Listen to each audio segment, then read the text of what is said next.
Welcome to Perspectives in Mobile, the news podcast from the Mobile Ecosystem Forum. Join us discussing the world of telecommunications, technology, and mobile innovations.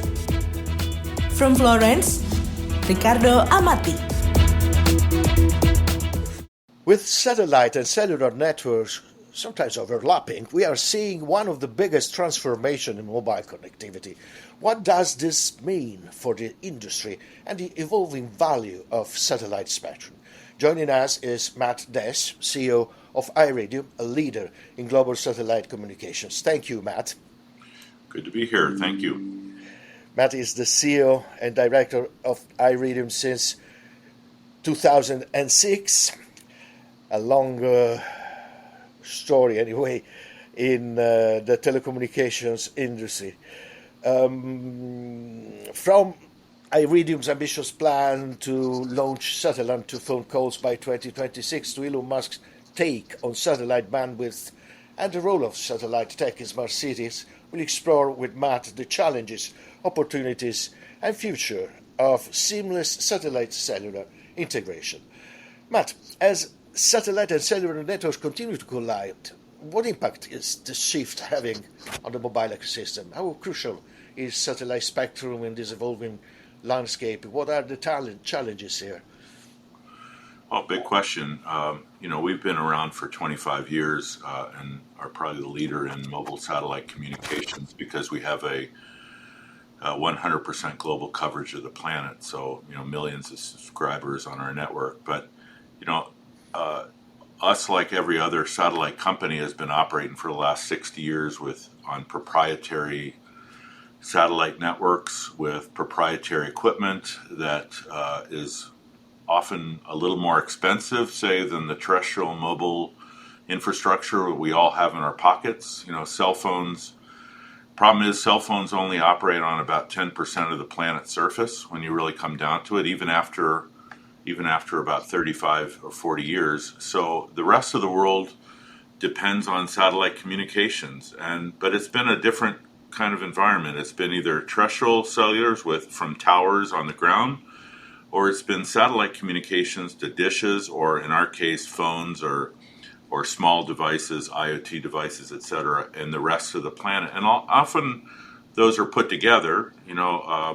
If you're tracking a truck or a oil and gas pipeline or some sort of asset, good chances it's being tracked by cellular when it's in range of a tower, and then it comes to us when it's not. So the fact that those are coming together now is pretty exciting. The fact that the standards are starting to evolve where chips that are in phones or in watches can roam onto a satellite directly without additional equipment is potentially opening up the market dramatically. And that's what has everybody excited. It's been called direct-to-device or direct-to-cellular, or it's been called many other things.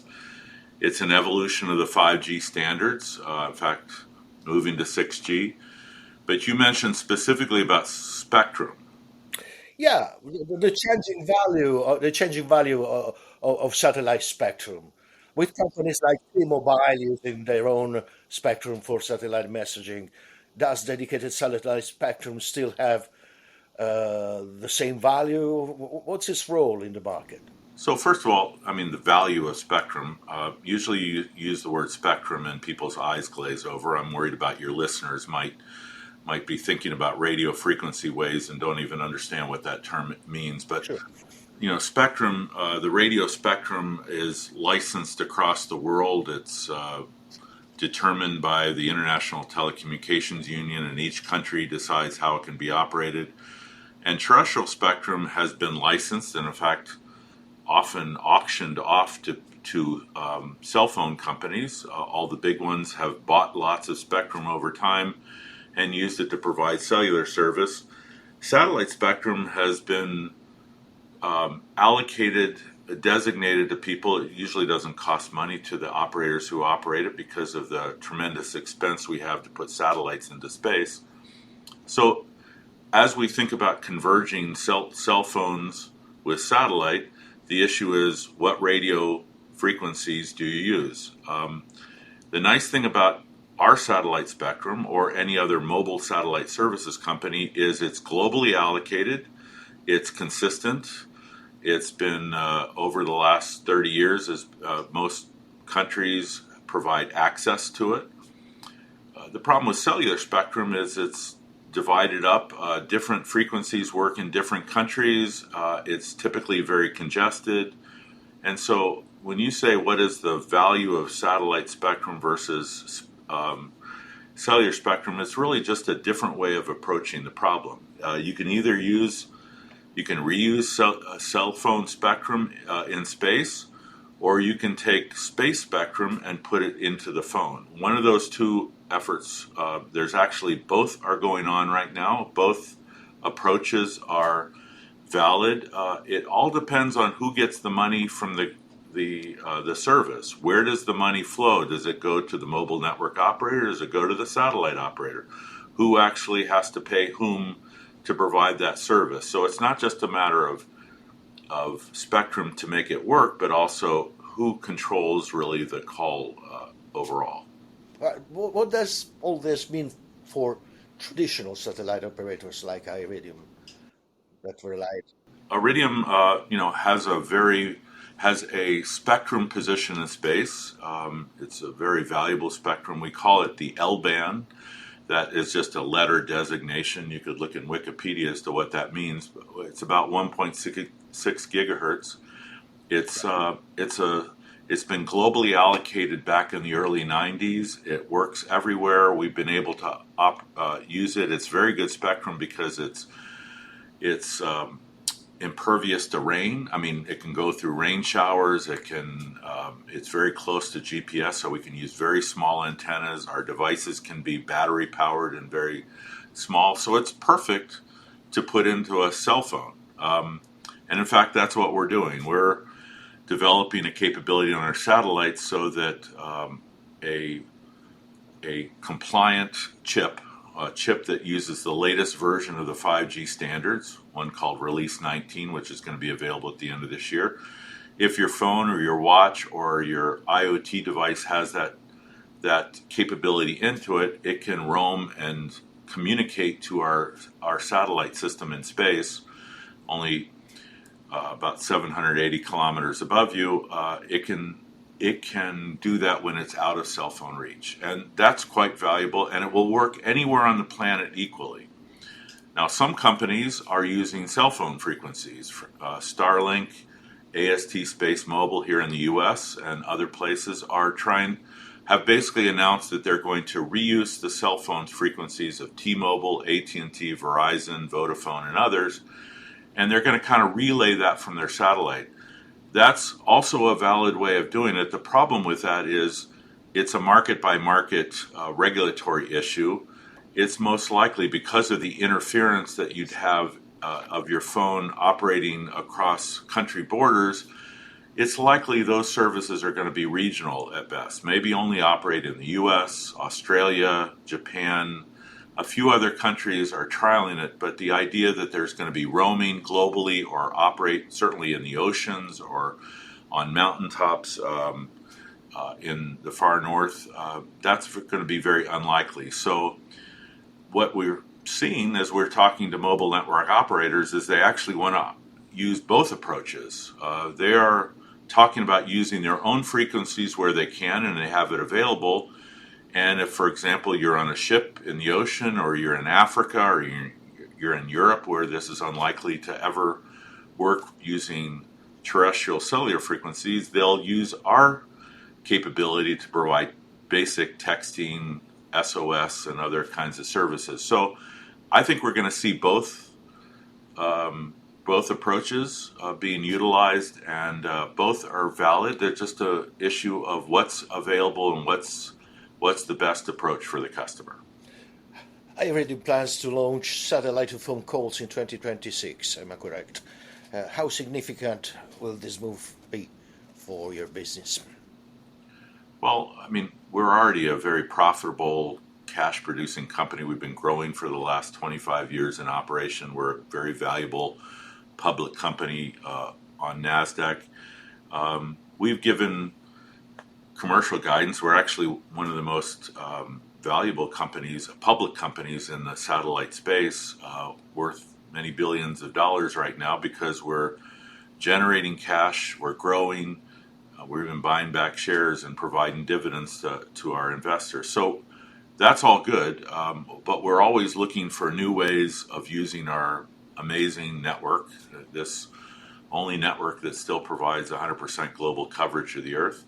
And we're when we realize the opportunity to actually go into cell phones and to watches and then and using standard type communication technology, we realized that was something we could do with our existing satellites. We don't have to launch brand new satellites like some companies have to do. We don't have to invest billions to do this. We actually have a fairly new network that was completed in 2020, and it's reprogrammable. So we're reprogramming it. That's why it'll be available next year in 2026. We're implementing the technology. Chip manufacturers are putting the technology into their chips. We'll be testing that live on air this summer here at our labs in Arizona in the U.S. And we expect by this time next year it will be commercially available for companies to integrate into those products. So it won't be long. It's going fast because, again, we don't have to launch brand new satellites to do it. We have 66 very powerful satellites going around the Earth, providing service to millions of subscribers today, and this will only add to those revenues and growth. Elon Musk stated that while text messaging requires minimal bandwidth, voice and data services need much more. Do you agree that satellite connectivity will always be limited to low bandwidth services, or do you think full-speed satellite internet is on the horizon? Oh, I think both are going to be. There's a lot of questions about the business case for broadband satellite communications. Some are a little skeptical about the billions of dollars it will take to build networks in space that have the capacity to provide a high-quality service. I think most of the networks that are being contemplated today, I think, can provide some limited kind of services, kind of a little bit like today when you have a 5G connection on your cell phone and you suddenly see a 3G sign come up and you know it's going to be slower and maybe not quite as fully featured. I think that's going to be how those broadband services, you can get your email through it or some other things, but it won't be streaming videos or video calls. There's just not enough capacity yet until many, many satellites are launched into space. AST Space Mobile has a satellite. They only have a couple in space right now today. They have to really develop a very big constellation to have the capacity to do that. And the same thing with Starlink, who needs bigger satellites, and Starship to do that as well. Now, narrowband, voice, texting, voice, SOS services, those aren't difficult to provide. The capacity is there for many, many millions of subscribers around the world to do that. That's our focus right now. We know the business case there. We know that that's both cost-effective to provide the customer and very valuable. I mean, we all know how important texting is to us. In fact, most kids today would rather text than talk. And so if you're on a remote island and you end up stranded, the fact that your phone in your pocket can send a message and get you help is a lot of value in that. Having that built into cars, very small antennas, very low cost. Instead of having a big antenna or something on the roof of the car, it can be really embedded into the little GPS fin that's on most cars. Those are things that everybody can get. It's very unlikely you're going to get broadband to your watch. There's just not enough room in your watch, and frankly, I don't think any of us are going to be watching videos on our watch anytime soon. But certainly having emergency messages go back and forth in case you don't have your phone with you, that's very possible. So I think all of them are going to exist. Different companies are going to probably specialize in each one. We're going to specialize in those narrowband texting and emergency kind of services and focus on being a low-cost provider in everything as a backup companion to these other solutions around the world. But I think you'll see more and more people. I think it's going to take quite a few years, probably 5 to 10 years, before you really see widespread higher speed services to our phones and devices. But you'll see them, and they'll get better and better over time. And hopefully they'll be cost effective for everybody to use. How do you plan to balance this growing demand for consumer satellite phone messaging services with critical services that you have been providing as Iridium for years, like satellite services for military and first responders? Well, it's not a balance, so we can provide all of them. I mean, our service is particularly well suited for emergency services. We are used by first responders. We're used by explorers. We're used by people who are in remote places, wherever they might be, remote workers, etc. We're also being used in industry. You know, almost all heavy equipment has a satellite device on it, so you can track how it's working. We're on energy, we're in transportation, we're in agriculture, and all those things are growing markets for us, important markets, because we've gotten to now, after 40 to 50 years of connecting things around the planet, that everyone expects everything to be connected. There's just very little that we don't want to know where it is and have access to it. And Iridium is perfect for that. So I think all this really does is expands the market. When you can not have to buy a specialized device, but it can be incorporated into the things that you have today, your car, your watch, your phone, your laptop, your iPad, then and you know that at least some level of functionality will be available to you no matter where you are on the planet. That's just grows the potential for satellite connectivity. And the mobile network operators are excited too, because they don't have to build cell towers out now in places with very few people.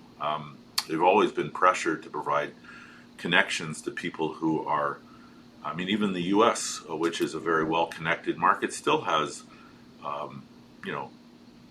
probably 30-40% of the market still is unconnected. And instead of building cell towers in those areas, people can still be safe and remote, and assets can be tracked no matter where they are in the country.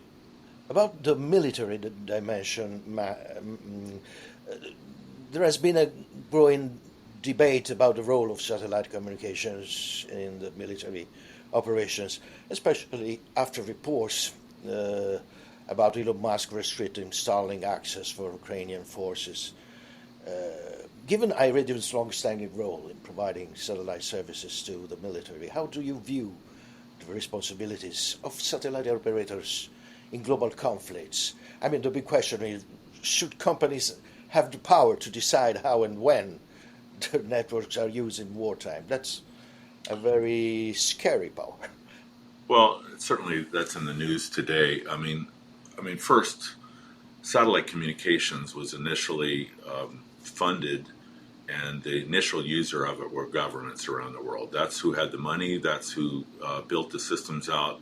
They were used not just for militaries, but used for state department workers. They were used for first responders. They were used for all kinds of applications, and it's still a very large application. It's only 20% of our business, supplying sort of services for humanitarian and other reasons, but it's an important part, and we're used by all kinds of allied forces around the world. So that's always going to be a requirement.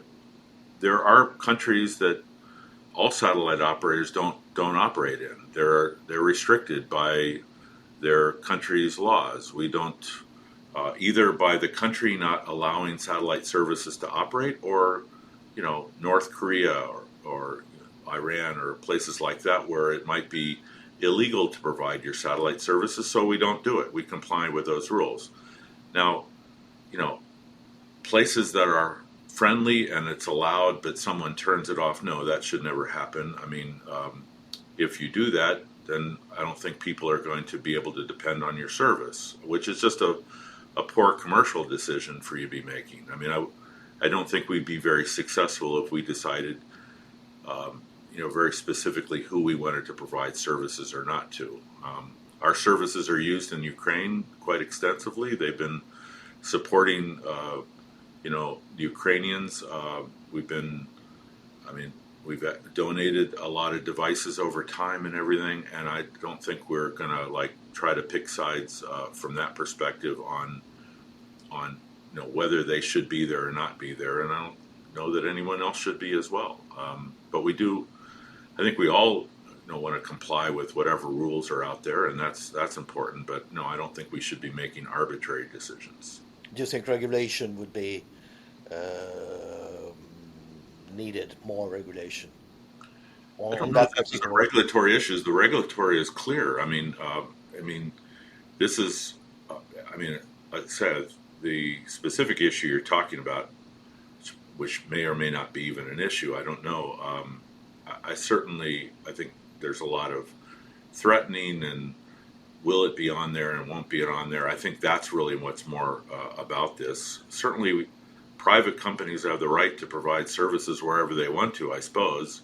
You can't be forced to provide services if you don't want to, but I don't know that it's a good business decision. I mean, I'm not trying to be provocative or anything about that, but in our case, it's important that customers know that if our services are offered, we'll keep them on. In fact, that's really our brand, is that we're so reliable that people use us because they know they can depend on us. So I think that's more of the issue as opposed to sort of forcing anybody to do one thing or another. Iridium recent partnership with ATSS to bring satellite technology to Saudi Arabia's smart cities is a big move. How do you envision satellite connectivity playing a key role in the future of smart cities? What challenges you see there? Well, smart cities are really, it's another term for just connecting all the assets of a city and making them much more efficient, right? I mean, whether it's the traffic lights or the sewer systems or the electricity grid, it's not only connecting them to make traffic run smoother and the city operate better, but it to be safer and it to be more secure. To make sure the population is, if there's a natural disaster, things operate smoothly. So we've been, supplying sort of technology for those activities. Really, cell phones, typically in most cities, cover most cities, but increasingly cities are getting larger and they can't be connected, or satellite's just a very efficient way of operating across cities or in between cities. So I think satellite is going to have an increasingly important role in that, in conjunction with cell phone technology, to glue all this together and make it work better. I mean, this is part of our Internet of Things business, IoT as it's called, and a lot of our partners, because we go to market through over 500 companies who license our technology and put us into their solutions. Companies that are supporting smart city efforts are using satellite technology with cellular technology today, and it's only going to get better and more easily deployed going forward. About the path to seamless integration. The industry is working to integrate satellite into future mobile standards. How close are we to a world where satellite and cellular networks seamlessly work together? And what's the biggest hurdle left to overcome, in your opinion? Well, in many ways, they seamlessly work together for the customer in many cases, but it's a little more expensive, and it's not. Often you have to glue things together. One of the original Iridium satellite phones was built with a cell phone and a satellite phone that had two different modules together. Well, customers didn't really like that very well. They really wanted just one device, and they really wanted it to be the one that is already in their pocket that they use every day. And that's the direction the industry is going today.